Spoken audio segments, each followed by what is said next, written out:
Prosecution والا ہے، یہ جو تحریری جو فیصلہ آیا ہے اس کے اندر جو عدالت نے جو ہے وہ لکھا ہے بیسیکلی جو ہے وہ پروسیکیوشن اور انویسٹیگیشن کا مسئلہ ہے، اور انہوں نے کہا ہے کہ کیونکہ پروسیکیوشن اور انویسٹیگیشن ہی جو ہے وہ اتنی ناقص تھی تو اس پہ فیصلہ وہ کیا دیتی ہے عدالت؟ دیکھیں جن کے پروسیکیوٹر کا نام تھا جو اوریجنل کیس کرے تھے ان کا نام تھا سکندر ذوالقرنین. کل ARY ٹی وی پہ ان سے انٹرویو کیا گیا. انہوں نے کہا کہ یہ DG FIA سے پوچھا جائے کہ مجھے کیوں فون کروایا کہ آپ نے 9 تاریخ کو جو 11 تاریخ ہے آپ نے پیش نہیں ہونا. 9 تاریخ کو انہوں نے فون کیا DG FIA نے، جو کرنٹ DG FIA ہیں، کہ آپ نے 11 تاریخ کو عدالت میں نہیں پیش ہونا. یہ انہوں نے ٹی وی پہ کہا، وہ میں نہیں کہہ رہا، یہ IRY کا کلپ موجود ہے، میں آپ کو دے سکتا ہوں. ٹھیک ہے. تو وہ کہتا ہے میں نے ان سے پوچھا کہ یار یہ کیوں نہیں پیش ہونا. انہوں نے کہا کہ یہ دونوں باپ بیٹا جو ہے یعنی کہ شہباز شریف اور حمزہ یہ وزیر اعظم اور وزیر اعلیٰ بن رہے ہیں تو آپ اس کی پیروی نہیں کریں گے. اچھا.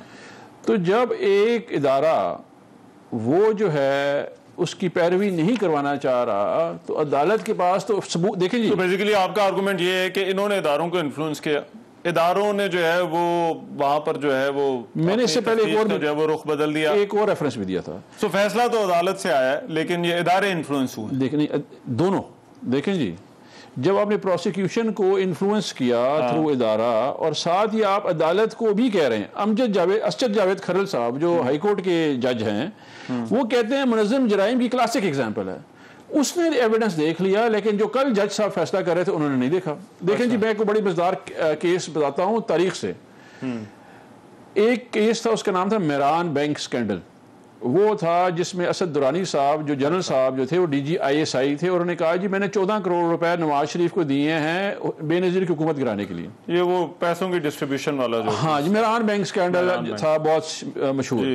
انہوں نے نا 12 MNAs دکھائے کہ ان کو ہم نے خریدا. یہی کیس FIA کے پاس چلا گیا. FIA نے وہ سپریم کورٹ نے 2012 میں عدم پیروی پہ سیٹ اسائڈ کر دیا. اچھا. ادارے اس وقت بھی استعمال ہوئے، ادارے آج بھی استعمال ہوئے ہیں. یہی وہ جنگ ہے جو عمران خان دیکھیں میں نے عمران خان نے جنگ لڑا ہے. ہم نے مجھے ابھی بھی یاد ہے جسٹس صاحب نے ان للہ و انا الیہ راجعون پڑھا تھا اس وقت جب نائب تھا، جب یہ پیناما چل رہا تھا. میں اس عدالت میں موجود تھا. SCCP ہو گیا، FBR ہو گیا، نیب ہو گیا، یہ FIA ہو گیا، یہ ان کا منظم طریقے سے اس کو گرفت میں لے آتے ہیں اور منظم طریقے سے اپنے کیسز ختم کرتے ہیں. یہ NRO2 ہے. یہ وہ چیز تھی جس کے اوپر عمران خان کے اوپر پریشر تھا. سر یہ تو PMLN کہتی ہے کہ آپ کے پاس پنجاب میں اینٹی کرپشن والا محکمہ آ گیا تو آپ کے بزدار صاحب کو کلین چٹ جو ہے وہ دے دی، باقی بھی ساری انکوائریاں جو ہے وہ ختم کر دی. یہی چیز آپ کہتے ہیں کہ FIA نے جو ہے وہ یہاں پر جو ہے وہ کی ہے. میں ذرا ایک منٹ اس چیز کا یہ جو آپ نے ابھی بات کی ہے ڈاکٹر صاحب سے ذرا اس کا میں جواب لے لوں. اچھا ایک بات ایڈ کر دوں. ڈاکٹر صاحب آپ ویریفائی کر لیجئے گا 7 میں سے 6 بندوں کو ہارٹ اٹیک ہوا ہے. میں اس کو بالکل کلیئر آپ کو ریکارڈ پہ کہنا چاہتا ہوں، یہ کیس پڑھا ہوا ہے میں نے. 6 بندوں کے نام بھی میں نے لکھ دیے، آپ چیک کر لیجئے گا. اگلے پروگرام میں مجھے بتا دیں میں نے غلط بولا ہے. ندیم اختر کے علاوہ 6 افراد جو تھے ان کو ہارٹ اٹیک ہوا. ڈاکٹر صاحب یہ NRO2 والا جو بات بار بار کی جا رہی ہے اور پھر جو دورانی صاحب کہہ رہے ہیں کہ مسئلہ یہ نہیں ہے کہ کیس کیا ہے، مسئلہ یہ ہے کہ جس ادارے نے کیس کو پرسیو کرنا ہے وہی جب انفلوئنس ہو گیا تو پھر آگے جو ہے وہ کیس کیا ہوگا.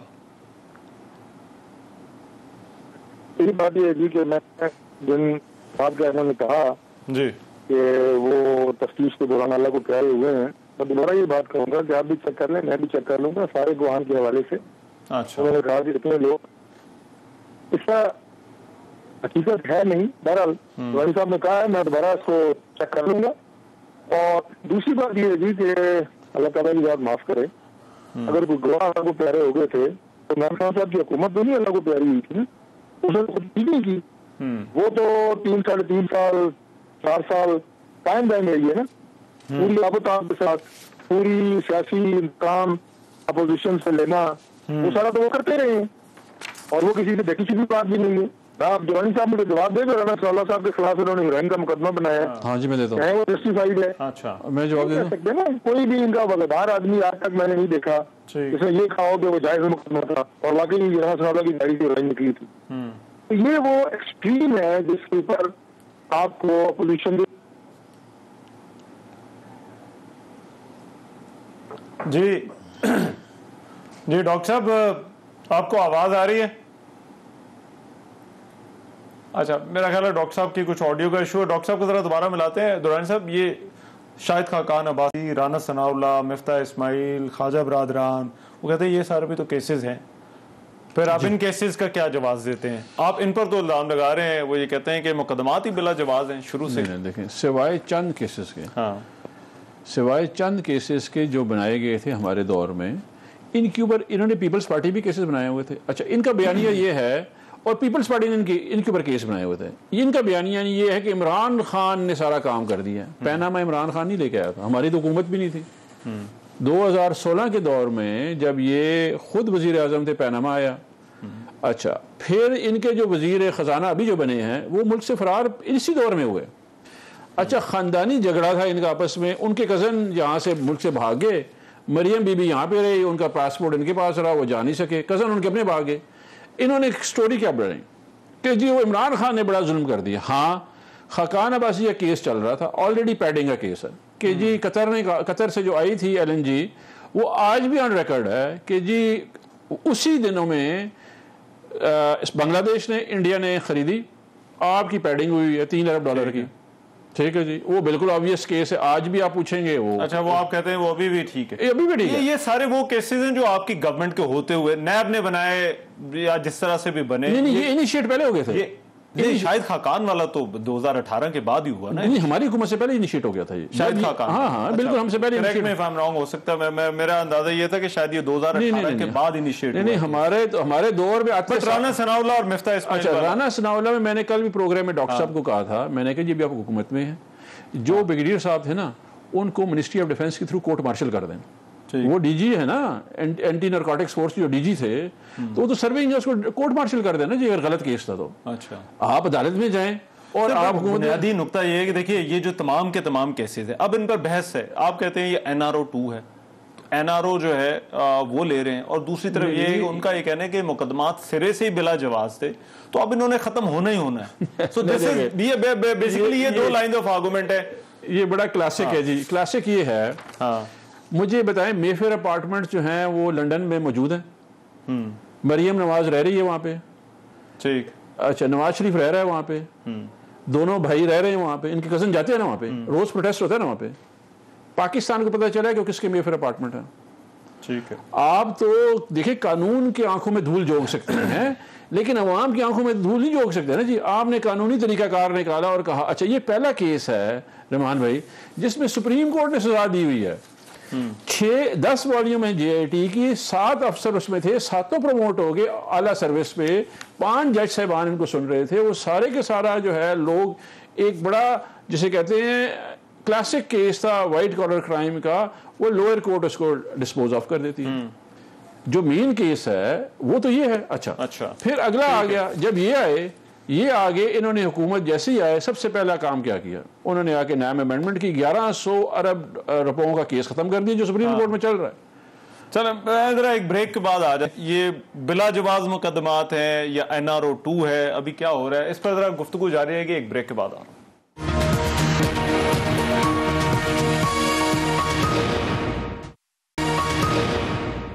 بریک کے بعد پروگرام ایک مرتبہ پھر سے خوش آمدید. بریک پر جانے سے پہلے بات ہو رہی تھی سیاسی مقدمات کے حوالے سے, اور یہ مقدمات کیا NRO 2 ہے یا پھر جو ہے وہ یہ مقدمات بلا جواز تھے, بنائے ہی ایسے گئے تھے کہ ان کو ختم ہونا تھا. ڈاکٹر طارق فضل چودھری صاحب, ایک اور چیز جس پر آج عمران خان نے بڑی تنقید کی, انہوں نے کہا کہ توجہ جو ہے وہ حکومت کی کیسز بنانے کے اوپر ہے, اور انہوں نے سوات کی بار بار اگزامپل دی, اور سوات میں لوگوں کا جو نکلنا ہے اور پھر وہاں پر جو واقعات رپورٹ ہوئے ہیں اس کا ذمہ دار بھی انہوں نے وفاقی حکومت کو قرار دیا. تو کیا اب مینلی انہوں نے بات یہ کی کہ وفاقی حکومت کی توجہ اس طرف جو ہے وہ نہیں ہے, تو یہ جو ترجیحات ہیں آپ کو لگتا ہے وفاقی حکومت کی صحیح ہیں؟ وفاقی حکومت کو پتا ہے کہ ہمارے کرنے والے کام جو ہے وہ اس وقت کیا ہے, کیونکہ یہ سوات والا معاملہ بڑا سینسیٹیو ایشو ہے اس وقت. دیکھیے سب سے پہلی بات تو یہ ہے کہ جو سینسیٹیو ایشو ہوتا ہے رحمان صاحب, اس کے اوپر بیان بازی سے, اور وہ بھی سیاسی بیان بازی سے, بالکل گریز کرنا چاہیے. سب سے پہلی بات تو یہ ہے.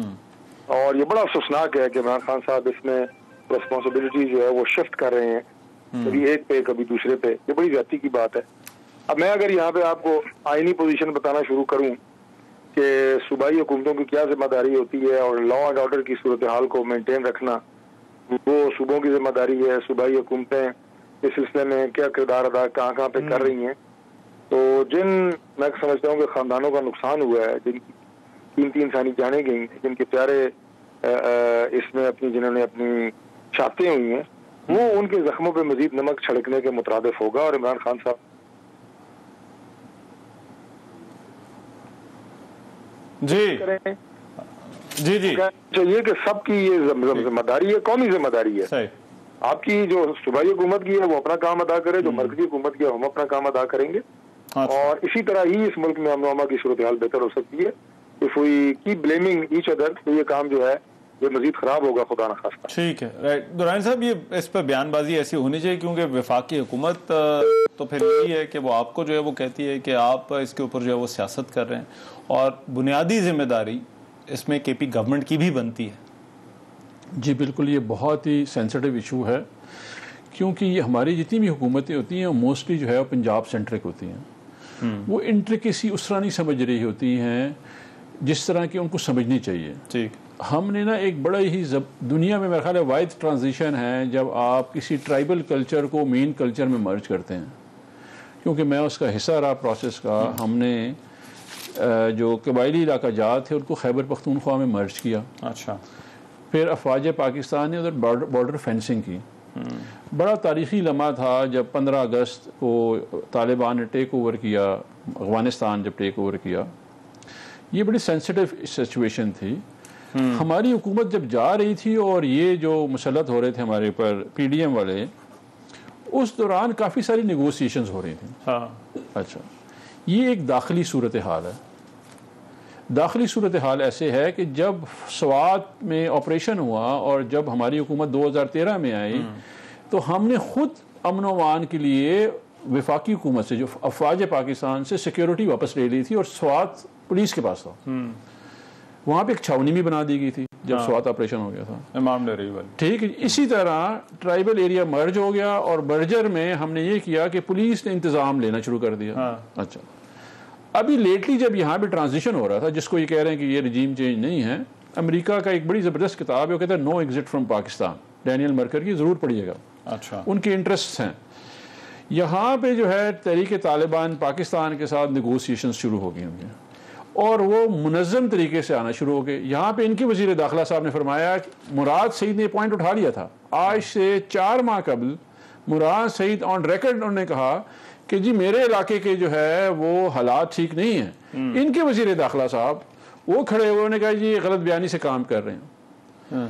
جب یہ انفلٹریشن ہو رہی تھی, اس انفلٹریشن کو آئیڈینٹیفائی کیا پروونشل گورنمنٹ نے, کیونکہ طارق فضل چودھری صاحب کبھی آپ جا کے گراؤنڈ پہ آپ دیکھیں کہ وہ کیسے آپریٹ کرتے ہیں. دیکھیے, مگر یہاں پر مین ایشو اس وقت یہ ہے کہ اس کا آپ نے رسپانس کیسے دینا ہے. اب وہ رسپانس کیا وفاقی حکومت صوبائی حکومت کو ذمہ دار ٹھہرائے اور صوبائی حکومت وفاقی حکومت کو ذمہ دار ٹھہرائے, کیا رسپانس اس طرح سے دیا جائے گا؟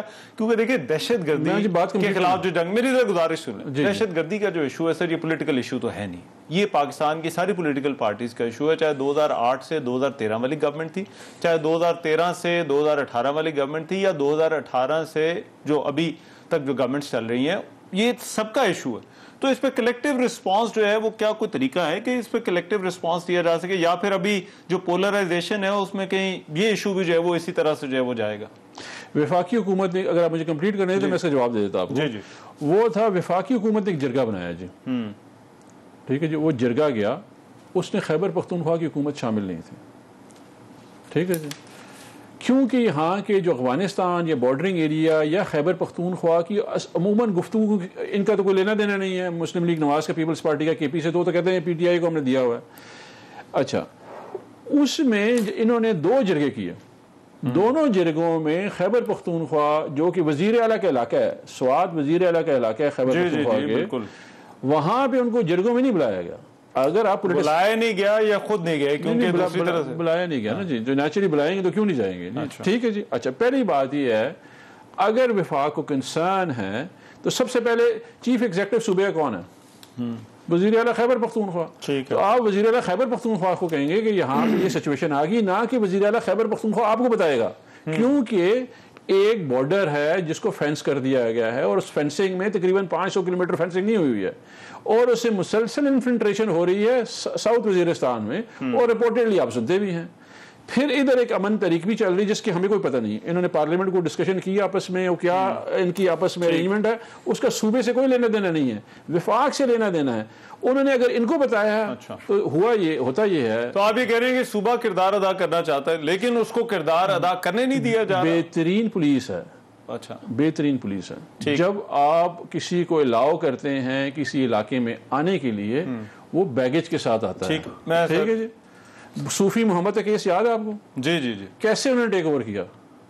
تو وہی طریقہ کار ہوتا ہے. مسئلہ تو یہ ہے کہ یہ ساری چیزیں ہم نے جو ہے وہ اپنی آنکھوں سے دیکھی ہوئی, کوئی بہت پرانی بات نہیں ہے, مگر یہ ہے کہ اس پر ایک کلیکٹیو رسپانس کی ضرورت ہے. میں ایک بریک لے رہا ہوں, بریک کرتے ہیں تو پھر یہ جو لانگ مارچ والا معاملہ ہے اس پر بھی اب حکومت عدالت چلی گئی ہے, اس پر بات کریں گے اس بریک کے بعد.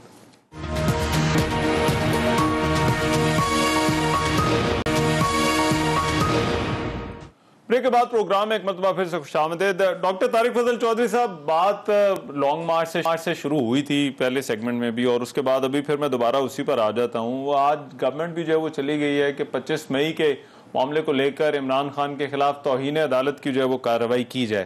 تو آپ کو لگتا ہے یہ لانگ مارچ والا معاملہ اور جہاں پر حکومتی ترجیحات کی بات ہو رہی ہے, government will be able to handle this, یہ ہو جائے گا کام, اس کا کوئی اتنا مسئلہ نہیں ہے؟ خان صاحب اگر یہ اتوار کے الیکشن کے بعد جو ہے وہ کوئی کال دے دیتے ہیں لانگ مارچ کی. جی ڈاکٹر صاحب آپ کو آواز آ رہی ہے؟ جی مجھے آواز آ رہی ہے. جی سر سوال سنیں, میں دوہرا دوں سوال.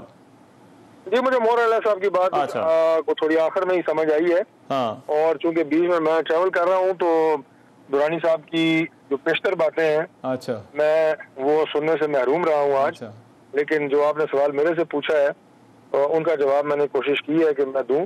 باقی تو دیکھیں لانگ مارچ کا جہاں تک تعلق ہے جی, میں بیکاز آف ریپیٹیشن یہ بات کہوں گا کہ احتجاج کے لیے آنا ہے, ضرور آئیں, بتائیں, بیٹھیں, انتظامیہ کے ساتھ بیٹھیں, ہمارے ساتھ بیٹھیں, اس جگہ پہ احتجاج کرنا ہے, اتنے دنوں کے لیے بیٹھنا ہے, اسے ڈبل دن بیٹھیں. لیکن اسلام آباد جو کہ پاکستان کا دارالخلافہ ہے, 22 لاکھ اس کی آبادی ہے, اس کے رہائشیوں کے اپنے آئینی حقوق ہیں. میں ہمیشہ یہ بات کرتا ہوں, احتجاج آپ کا آئینی حق ہے, اسلام آباد کے رہائشیوں کے آئینی حقوق کا تحفظ کرنا یہ گورنمنٹ کی ذمہ داری ہے. ابھی پرسوں اسلام آباد کے تمام جو ٹریڈرز کمیونٹی ہے اسے پریس کلب اسلام آباد میں پریس کانفرنس کی, اس نے کہا جی ہمارے بچوں کو اسکول بھی جانا ہے, ہمارے جو مریض ہے گھر میں کوئی اگر اسے اسپتال بھی جانا ہے, ہم نے اپنی دکان کھول لی ہے, بچوں کی روزی روٹی کمانی ہے.